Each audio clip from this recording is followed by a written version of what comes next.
Welcome back to the channel and welcome to episode 49.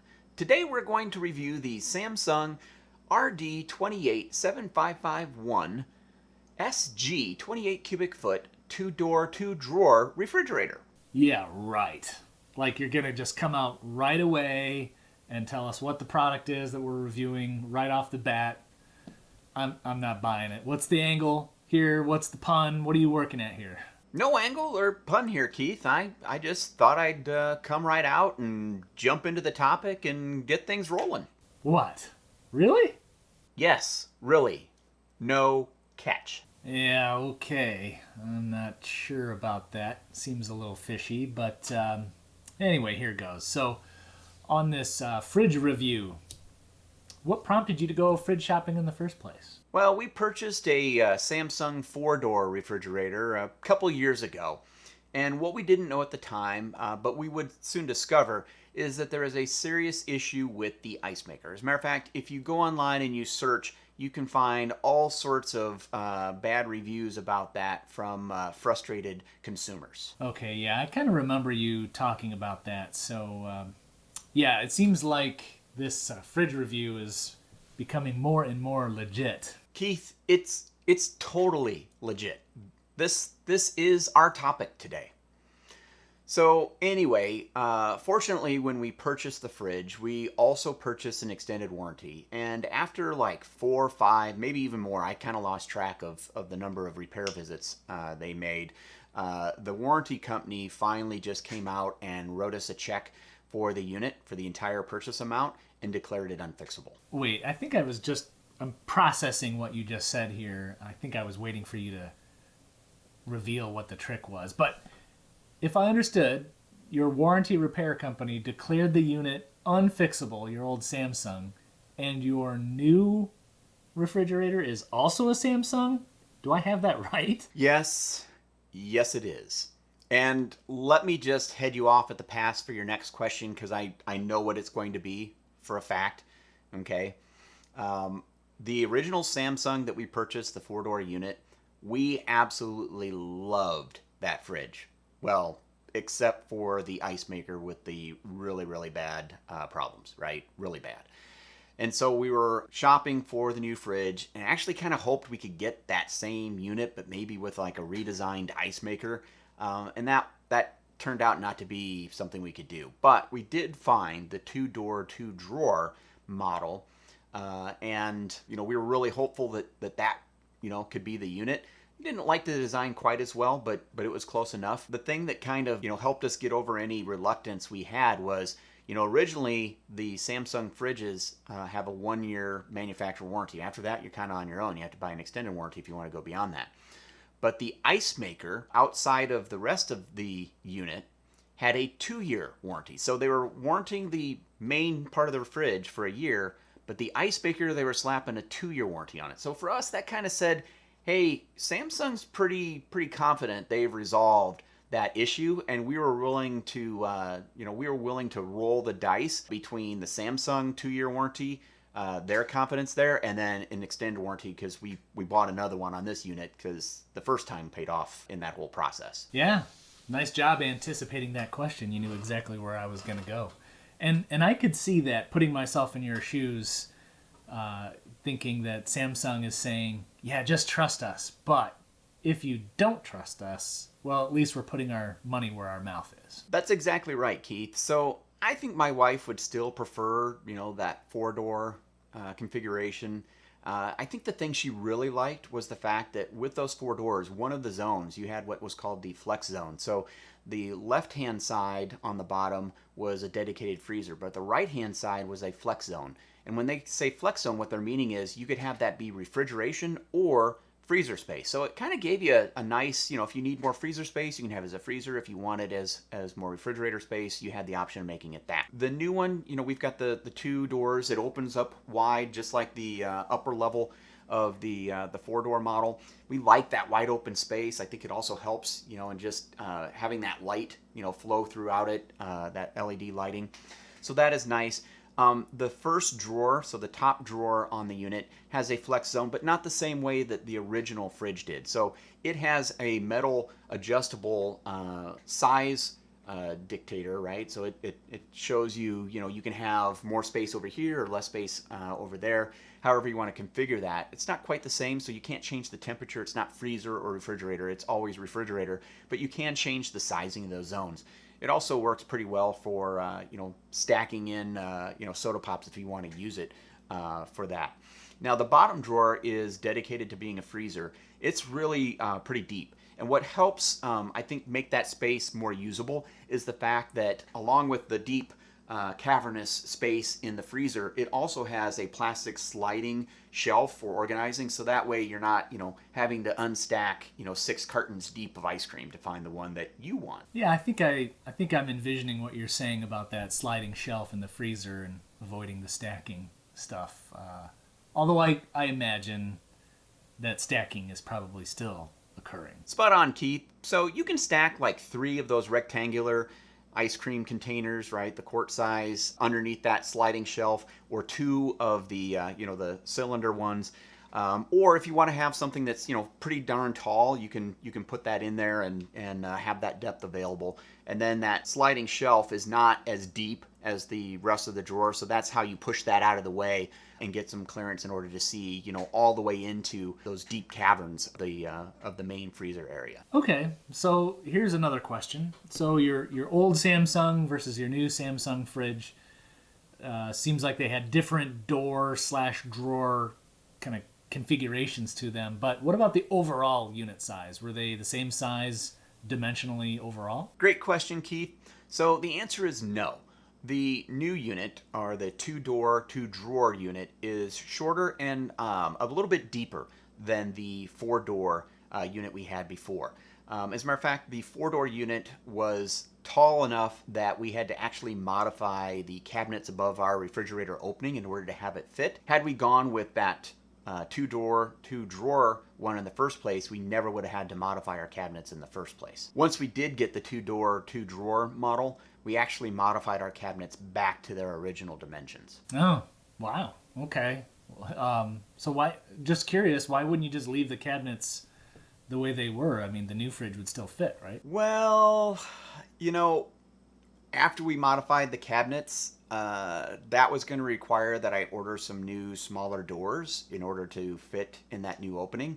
And while we were waiting, I just hung the cabinet doors back up, but only by a single hinge. And then it was resting on the bottom at the top of the fridge. So it looked like the doors were, totally cool and nothing was going on. Unless you looked really, really closely, you could see that the cabinet wasn't quite as tall as the doors were, and there was no wood frame below the door. Then once we swapped out the fridge, it was actually just easier to keep my original doors, move that style down, put the shelf back where it was, and kind of go back to the original configuration. Ah, yes. So once again, procrastination pays off, people. I hope my wife is watching this. I hope our viewers are watching this as well. Like, I hope our viewers watch all of our episodes. But, the lesson here is very clear. The next time someone's nagging you to get a particular project done, you can just say, hey, hold on. Let me go find that Dad's Talk Tech episode. I saved it. I liked it. I can find this episode. And they totally explained how, procrastinating has a big payoff sometimes. Well, maybe that would work. I have to say I got lucky in this particular instance, right? Usually I think the best policy is to, when you get one of those projects, kind of knock it out as fast as you can. That's really the best way to stay in those people's good graces. Yeah, you're probably right. I mean, if I used that on Jen, she'd probably just attack me for listening to you again. Hey, what's that supposed to mean? Oops. Yeah, I guess that was out loud, wasn't it? I forget sometimes when I think that way that people can actually hear me sometimes. So when I come out to Nebraska here in a little bit, I'm assuming I'm going to get to see this fridge in action, right? I suppose you will. That is, if I let you eat anything. Hold on, back up there. I didn't quite catch that very last part. Oh, sorry about that. I said if we decide to keep the darn thing. Oh, yeah, of course. Although I do hope that the fridge doesn't end up like your robot vacuums and you have like 3 of them in 3 years. Ain't that the truth? I'll be knocking on wood.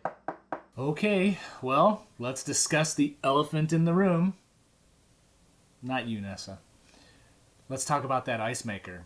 What's it like? Is it better? I cannot begin to tell you how happy I am to report we have had none of the problems that we had with the original Samsung refrigerator and its ice maker. Oh, good. Good, good. So glad to hear it. I mean, if it went wrong and we had to review another fridge, I mean, I guess that wouldn't be the worst thing in the world. It could be fun, but we got to draw the line somewhere. I hear you. So why don't we go ahead and talk about some of the other features? Good plan, good plan. You know, we kind of got stuck on the ice maker, and rightly so, perhaps, and a little bit about your cabinets, but we need to talk about the features of the unit. I know. So how about I put up a graphic of all of the really cool features this fridge has? See what I did there? Cool. Yeah, I knew it. You couldn't help yourself without getting through half the episode before putting a jab in there, throwing one of your puns in there. Well, at least now I hope it's out of your system, and let's get on to talking about the features. Okay. I will stick to the task at hand and keep the puns down to a minimum. All right, so the fridge has LED lighting inside, and I will tell you, it is really, really nice. There are glass shelves with some adjustment available, and one of the shelves even has some optional depth adjustments. The glass helps with the transmission of the LED lighting through the entire fridge, although the food can block some of that light, so at least the shelves are allowing that light to pass through where it's available to. It has a black stainless steel finish that is very nice, but you do have to be very careful with it. It can be scratched. It's not, black all the way through, so that's one thing to keep in mind. The doors have true door handles, whereas the old fridge really had some stainless steel insets, and I'll show you what they both look like. There is the ice maker access and water in the door. The ice can either be crushed or cubed. There isn't an express fill, and I know you like that feature where you can, express fill ice and water at the same time. It's easy to change the water filter, and the filter is good for about 6 months. They aren't the cheapest in the world. Amazon has them for about $35, and you can set up a subscription for delivery every 6 months. Now, that's not an advertisement for them. I just find it's a convenient way to have the water filter on hand when the fridge notifies you it's time to make a change, and it will tell you when it's time to change that filter. There's a very large touchscreen integrated into the door. It also has very good speakers integrated into the screen area. I believe these are better than the old model we had. So those previous speakers, this one's better. There's Bixby integration as well as the Samsung SmartThings ecosystem software support. You can even cast what is on the Samsung fridge display to a Samsung TV. There are a limited number of apps. I mean, it's a fairly captive system in terms of what apps you can add.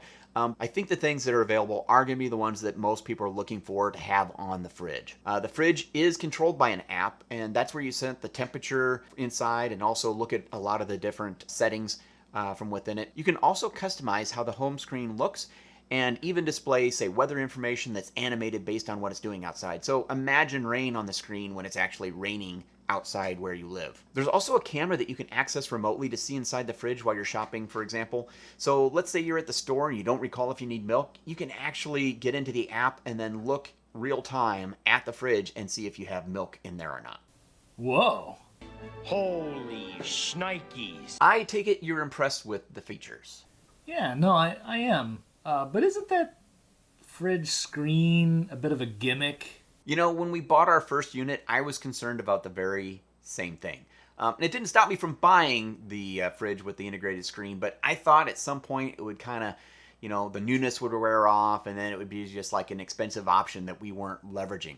But one of the things we found, it was the perfect place to take things like Google Calendar and, put invites on there so that all of our schedules would actually be displayed in one place, as well as things like being able to look up the weather in that spot. But I also find that we put, recipe lookups, we'll actually play music from it. So it just turns out, because that is on a vertical surface or basically integrated into the fridge door and not something that, we put on the countertops, it's actually a really useful place to have recipes, for example. So if you're following a recipe, you can just have that on the fridge and it's not sitting on your countertops or on your cooktop and, getting cooked or spilled on or whatever, or just being in the way and taking up some of that valuable countertop space. Yeah, okay, fair enough. Yeah, it makes sense when you describe it being used as a recipe holder. I know where your fridge is in your kitchen. It's pretty centrally located. It's good. It makes sense. So aside from all of that, is there anything that you didn't like or don't like about this fridge that might, engender some regrets? Well, I wish that, those door shelves that it has, that maybe they were a little bit deeper. That would be kind of handy. Now, one thing that they did change is these door shelves, they can be put into some different positions from a height perspective. So you can't change the depth, but you can change the height.